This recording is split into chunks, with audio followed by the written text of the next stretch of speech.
ପିଲାମାନେ ଗୁରୁ ଦିବସରେ ଭାଷଣ କହିବା ପାଇଁ ମୁଁ ସୁନ୍ଦର ଏବଂ ହୃଦୟସ୍ପର୍ଶୀ ଭାଷଣଟିଏ ପ୍ରସ୍ତୁତ କରିଛି। ତେବେ ଆରମ୍ଭ କରିବା। ଆଦରଣୀୟ ପୂଜ୍ୟ ଗୁରୁଜୀ, ଗୁରୁମାବୃନ୍ଦ, ମୋର ପ୍ରିୟ ସହପାଠୀମାନେ ଏବଂ ଏହି ସଭାରେ ଉପସ୍ଥିତ ସମସ୍ତଙ୍କୁ ମୋର ଆନ୍ତରିକ ନମସ୍କାର। ଆଜିର ଦିନଟି ଆମ ପାଇଁ ଅତ୍ୟନ୍ତ ଗୁରୁତ୍ୱପୂର୍ଣ୍ଣ ଓ ସ୍ମରଣୀୟ, କାରଣ ଆମେ ପାଳନ କରୁଛୁ ପବିତ୍ର ଗୁରୁ ଦିବସ। ଦେଶର ପ୍ରଥମ ଉପରାଷ୍ଟ୍ରପତି ଓ ଦ୍ୱିତୀୟ ରାଷ୍ଟ୍ରପତି ମହାନ ଶିକ୍ଷାବିତ୍ ଡକ୍ଟର ସର୍ବପଲ୍ଲୀ ରାଧାକ୍ରିଷ୍ଣନଙ୍କ ଜନ୍ମଦିନ 5 ସେପ୍ଟେମ୍ବରକୁ ସମଗ୍ର ଦେଶରେ ଆମେ ଗୁରୁ ଦିବସ ଭାବରେ ପାଳନ କରୁଛୁ।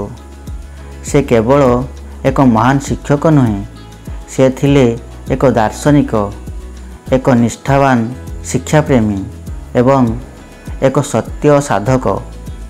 ତାଙ୍କର କଥା ଶିକ୍ଷକଙ୍କୁ ସମ୍ମାନ କରିବା ଅର୍ଥ ଶିକ୍ଷାକୁ ସମ୍ମାନ କରିବା ଆଜି ବି ଆମ ପାଇଁ ପଥ ପ୍ରଦର୍ଶକ। ଶିକ୍ଷକଙ୍କ ମହତ୍ତ୍ୱ। ଗୁରୁଙ୍କୁ ଆମେ ଆଚାର୍ଯ୍ୟ ଦେବୋଭବ ବୋଲି କହିଥାଉ।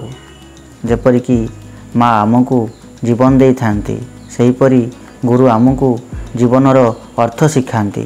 ସେମାନେ କେବଳ ପାଠ ପୁସ୍ତକର ଜ୍ଞାନ ଦେଇନାହାନ୍ତି, ବରଂ ଆମକୁ ନୀତି, ସଦ୍ଗୁଣ, ମାନବତା ଓ ଆଦର୍ଶ ଜୀବନ ଗଢ଼ିବାରେ ସାହାଯ୍ୟ କରନ୍ତି। ଗୁରୁଙ୍କୁ ପଥ ପ୍ରଦର୍ଶକ ବୋଲି କୁହାଯାଏ। ସେମାନେ ହେଲେ ଆମର ଦ୍ୱିତୀୟ ଅଭିଭାବକ। ପ୍ରତ୍ୟେକ ସଫଳ ବ୍ୟକ୍ତିଙ୍କ ପଛରେ କୌଣସି ନା କୌଣସି ଗୁରୁଙ୍କ ପ୍ରେରଣା, ପ୍ରଶିକ୍ଷଣ ଓ ସ୍ନେହ ନିହିତ ଥାଏ।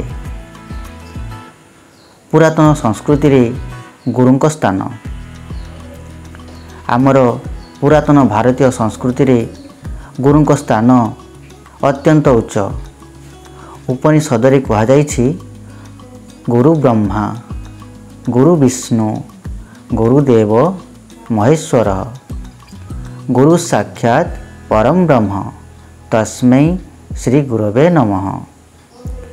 ଏହି ଶ୍ଲୋକରୁ ପ୍ରମାଣିତ ହୁଏ ଯେ ଗୁରୁଙ୍କୁ ଦେବତାଙ୍କ ସ୍ଥାନ ଦିଆଯାଇଛି।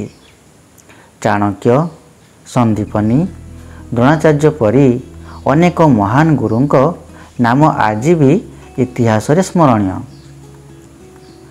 ଆଧୁନିକ ଯୁଗରେ ଶିକ୍ଷକଙ୍କ ଭୂମିକା। ଆଜିର ଗତିଶୀଳ ବିଶ୍ୱରେ ଯେତେବେଳେ ବିଜ୍ଞାନ ଓ ପ୍ରଯୁକ୍ତି ଆଗକୁ ବଢ଼ୁଛି,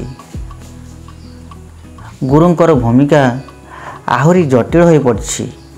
କାରଣ ଆଜି କେବଳ ପାଠ୍ୟପୁସ୍ତକୀୟ ଶିକ୍ଷା ଦେଇହେବ ନାହିଁ। ଚରିତ୍ର ଗଠନ, ସାମାଜିକ ଦାୟିତ୍ୱ, ସୃଜନଶୀଳତା ଏବଂ ନୈତିକତା, ଏହା ସବୁକୁ ଏକା ସାଙ୍ଗରେ ଶିଖାଇବା ଆବଶ୍ୟକ। ଗୁରୁମାନେ ଆଜି କେବଳ ଗୁରୁ ନୁହେଁ, ସେମାନେ ମିତ୍ର, ପରାମର୍ଶଦାତା, ପ୍ରେରଣାଦାୟକ ଏବଂ ମାର୍ଗଦର୍ଶକ। ଶିକ୍ଷକ ଜୀବନର ପ୍ରେରଣା। ମୋ ଜୀବନରେ ମୁଁ ବିଭିନ୍ନ ଗୁରୁ ଦେଖିଛି। କେହି କେବଳ ପାଠ୍ୟପୁସ୍ତକ ଶିଖାଇ ନାହାନ୍ତି, ବରଂ କିପରି ଜୀବନର ସମସ୍ୟା ସମାଧାନ କରିବାକୁ, କିପରି ସମାଜକୁ ସେବା କରିବାକୁ ତାହା ଶିଖାଇଛନ୍ତି। ଗୁରୁଙ୍କର ଏକ ଛୋଟ ପ୍ରେରଣା, ଏକ ସ୍ନେହପୂର୍ଣ୍ଣ ଶବ୍ଦ, ଏକ ସହାୟତାର ହାତ, ଏହା ଜୀବନର ପଥ ପରିବର୍ତ୍ତନ କରିଦେଇପାରେ। ଛାତ୍ରଙ୍କ କର୍ତ୍ତବ୍ୟ। ଯେପରିକି ଗୁରୁମାନେ ଆମ ପାଇଁ ନିରନ୍ତର ପରିଶ୍ରମ କରନ୍ତି, ସେପରି ଆମର କର୍ତ୍ତବ୍ୟ ହେଉଛି ସେମାନଙ୍କୁ ସମ୍ମାନ କରିବା, ତାଙ୍କ କଥାକୁ ଶ୍ରଦ୍ଧା ସହ କାର୍ଯ୍ୟରେ ପରିଣତ କରିବା, ସୁସଂସ୍କାରୀ, ସଜ୍ଜନ ଓ ଦାୟିତ୍ୱପରାୟଣ ନାଗରିକ ଭାବରେ ନିଜକୁ ଗଢ଼ିବା। ଆଜିର ଦିନର ମୂଲ୍ୟ।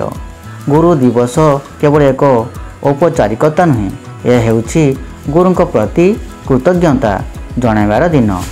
ଏହି ଦିନରେ ଆମେ ସେମାନଙ୍କୁ ସ୍ମରଣ କରୁଛୁ, ଯେମାନେ କି ସ୍ୱାର୍ଥ, ସୁଖ, ସୁବିଧା ବଳିଦାନ ଦେଇ ଆମ ପାଇଁ ଭଲ ଭବିଷ୍ୟତ ଗଢ଼ୁଛନ୍ତି। ସମାପନ ଶେଷରେ ମୁଁ କହିବାକୁ ଚାହେଁ, ଗୁରୁଙ୍କୁ ଛାଡ଼ି ଜୀବନର କୌଣସି ଅର୍ଥ ନାହିଁ। ଆମର ସମସ୍ତ ସଫଳତା, ଆମର ସମସ୍ତ ଗୌରବ, ଆମର ସମସ୍ତ ସ୍ୱପ୍ନ ପୂରଣ, ସେସବୁ ପଛରେ ଆମର ଗୁରୁଙ୍କର ଅଦୃଶ୍ୟ ପରିଶ୍ରମ ରହିଛି। ତେଣୁ ଆସନ୍ତୁ ଆମେ ସମସ୍ତେ ଏକତ୍ରିତ ହୋଇ କହିବା, ଧନ୍ୟବାଦ ଗୁରୁଦେବ, ଆପଣମାନଙ୍କୁ ନମନ।